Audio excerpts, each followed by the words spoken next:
Amis internautes, n'oubliez pas de liker, de vous abonner et de cliquer sur la note de notification pour ne rien rater.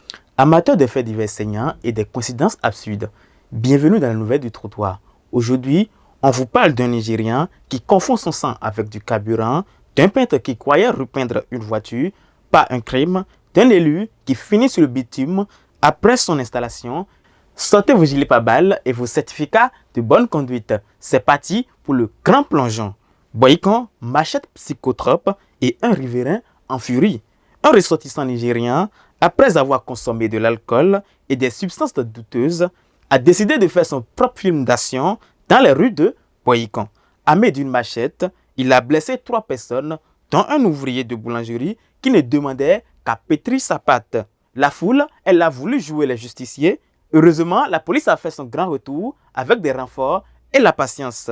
Conseil, si vous croisez un homme à la machette qui titube, ne lui demandez pas la route, appelez les secours ou un prêtre exorciste. Zungudo, la Toyota qui changeait de couleur comme de propriétaire. Un peintre a été surpris en train de repeindre une voiture en pleine brousse. Logique, non? Sauf que la voiture est volée et le propriétaire assassiné. Le peintre, lui, ne savait rien, le mécanicien non plus. Mais tous deux sont en garde à vue. Quand on vous demande de repeindre une voiture au milieu de nulle part, posez-vous la question, suis-je dans un atelier ou dans un polar? Niger, un drone, un marché, 17 morts.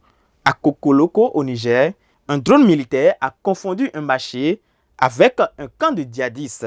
Résultat, 17 morts, dont 4 enfants.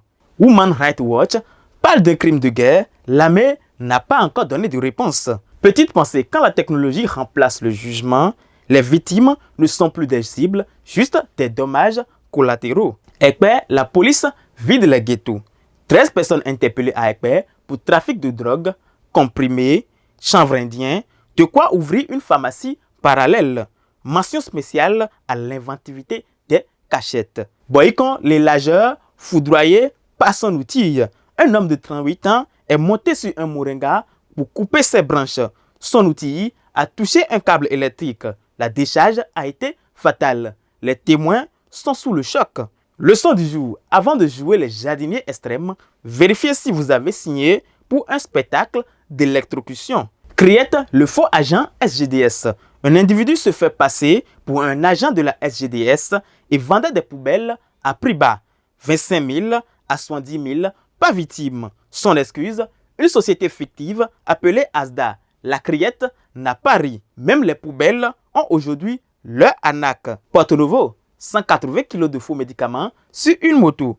Un homme roule sans casque, grille un feu rouge et se fait arrêter avec 180 kg de faux médicaments.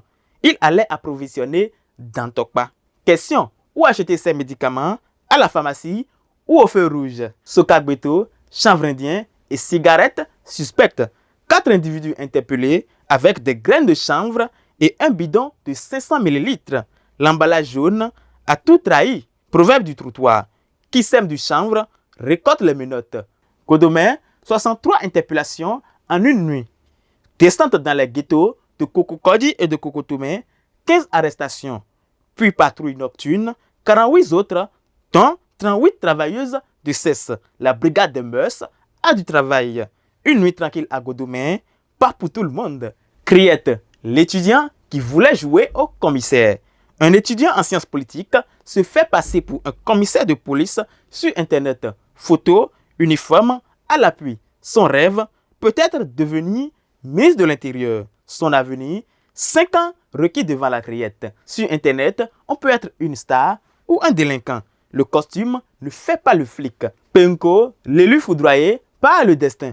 Un professeur de maths et deuxième adjoint au maire meurt dans un accident juste après son installation. Le bitume n'a pas fait de cadeau à cet homme de devoir. Dernier hommage, que la terre et non le macadam lui soit légère. Et voilà, chers amis des trottoirs en feu et des bitumes brûlants. Notre tour des refaits de la semaine est terminé.